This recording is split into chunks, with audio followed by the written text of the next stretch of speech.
Bonjour Céline. Bonjour Thibault. Bonjour Nicolas. Nicolas Véry, vous êtes chirurgien, médecin digestive, ontologique et bariatrique. Voilà, marqué comme ça, tout est bien résumé. En gros, vous êtes donc chirurgien un petit peu de tout ce qui est à l'intérieur de notre bidon. Digestif. Voilà. Digestif. Céline, une méthode révolutionnaire ce matin dans Picardie Matin. Écoutez bien et regardez bien ce qu'on va vous présenter. Effectivement, aujourd'hui, on va parler de surpoids, d'obésité. On va parler de quelque chose qu'on va pouvoir proposer aux personnes qui sont en surpoids avant la chirurgie ou lorsqu'il y a une contre-indication à la chirurgie. C'est-à-dire que c'est une technique assez révolutionnaire.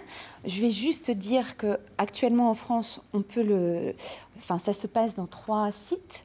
À Paris, donc, où Nicolas travaille, à Marseille et à Mulhouse. D'accord. Mais je vais laisser le docteur Véry nous expliquer cette méthode.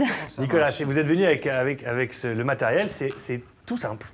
C'est un ballon que l'on met dans l'estomac, ça gonfle, du coup, on mange moins, puisque le ballon prend la place des aliments. Je résume un peu caricaturalement. Parfaitement résumé, c'est ce qu'on appelle la restriction, en fait. Donc vous avez un ballon, ça existe depuis une dizaine d'années, ces techniques-là, un ballon qu'on gonfle dans l'estomac. Ça prend le volume gastrique, donc les gens mangent moins, une sensation de satiété beaucoup plus importante et beaucoup plus précoce. Donc ça marche. Ce concept-là, ça existe depuis une dizaine d'années déjà, les ballons intragastriques. Donc ça, c'est pas novateur, si vous voulez. Mais par contre, ces ballons se plaçaient jusque-là avec une endoscopie. Donc on endormait les gens. Sous endoscopie, on mettait un ballon qu'on gonflait. Et pour le retirer, c'est la même chose avec une endoscopie. Là, le concept un peu novateur, si vous voulez, c'est que ce sont des ballons qu'on met sans endoscopie, sans anesthésie. Juste en l'avalant, en fait. Exactement. On va regarder une vidéo qu'on va commenter ensemble pour mieux comprendre un petit peu, parce que c'est vrai que ça paraît complètement fou. On va vous faire avaler un ballon. Voilà. Donc on va regarder en image de ce que ça donne. C'est une espèce de petite capsule reliée à un câble, c'est ça? Exactement, qui est reliée à un petit cathéter que vous avez ici. Donc vous voyez, c'est assez petit en termes de taille. C'est relié à un cathéter, un petit tuyau. Alors là, on va regarder le schéma. Donc, vous avalez directement cette espèce de petite capsule, ça va dans l'estomac, et qu'est-ce qui se passe? Ça se dissout? Ça va dans l'estomac, on fait un coup de radiologie pour être sûr qu'on est bien dans l'estomac, et à ce moment-là, on gonfle le ballon avec un sérum physiologique particulier, avec un pH particulier. Une fois que le ballon est gonflé, il a cette taille-là dans l'estomac. Alors, qui est quand même une bonne taille. On va d'abord regarder la vidéo, puis on va montrer après. Voilà. Donc là, le ballon, en fait, remplit l'estomac à la place des aliments. Du coup, les aliments arrivant dessus, forcément, on a moins envie de manger. Le fonctionnement de l'estomac, c'est ça. C'est que l'estomac, quand il sait qu'il y a du volume, il envoie l'information stop. Exactement. L'estomac, on a découvert ça depuis il y a un peu moins de 10 ans, sécrète des hormones très particulières qui interagissent avec le cerveau et donnent ce sentiment de satiété. Alors, une fois que ça dure à peu près quoi, 3 mois, c'est ça? 3-4 mois? 4 mois. 4 mois, ça s'éclate tout seul.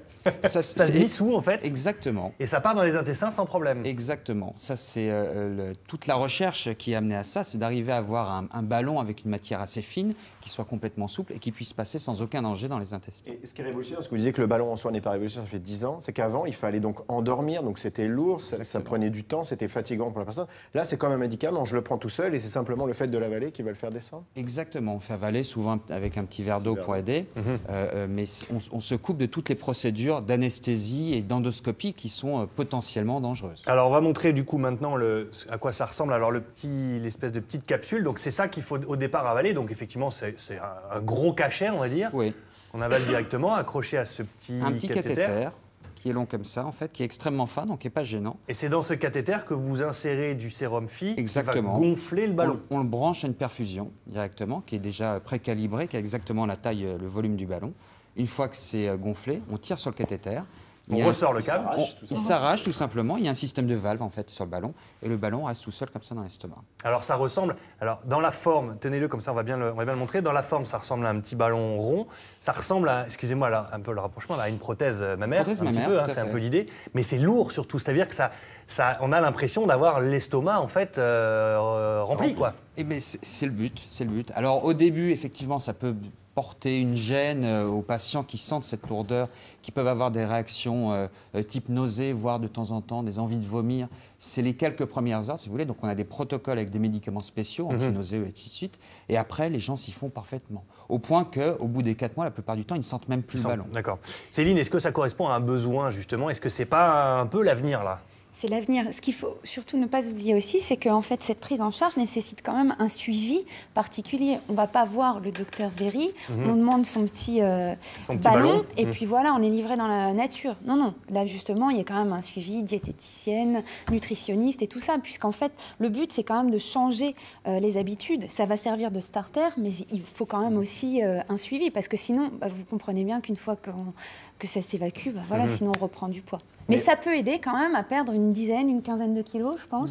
Une dizaine de kilos, voilà, pour se motiver, pour avoir une autre image de soi. Et puis... Alors souvent, docteur, quand vous venez sur notre plateau, on en avait parlé la dernière fois même sur les régimes, vous dites qu'il y a le problème du yo-yo. C'est-à-dire que si je perds mes 10 kilos et après je les reprends, ou je peux reprendre un ballon pour continuer à poursuivre ma perte de poids. C'était l'un des soucis qu'on avait sur les anciens ballons qu'on mettait par endoscopie, puisque du fait des procédures d'endoscopie, on ne pouvait pas les placer de façon répétitive. Oui. Là, l'avantage de ce type de ballon, c'est qu'on peut les placer plusieurs fois. Ça, c'est la première des choses.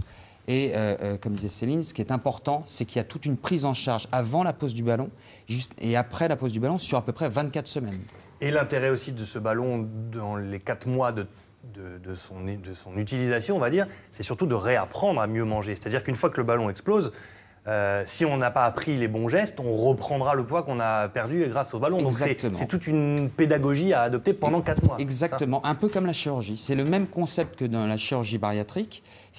Apprendre et aider les patients, si vous voulez, à avoir non seulement une hygiène de vie et reprendre de bonnes habitudes pour que les effets perdurent. Ça, c'est fondamental. Très bien. Merci beaucoup d'être venu nous présenter. Merci. Je peux presque le dire en exclusivité tout à fait. sur notre antenne, l'avenir peut-être de ce ballon justement gastrique. Merci Céline de nous avoir ramené encore Nicolas sur ce plateau. Merci Nicolas d'être venu de Paris pour nous parler de tout ça. Et puis toutes les infos sur Internet que vous retrouverez aussi sur le site de mise en ligne par Gontran.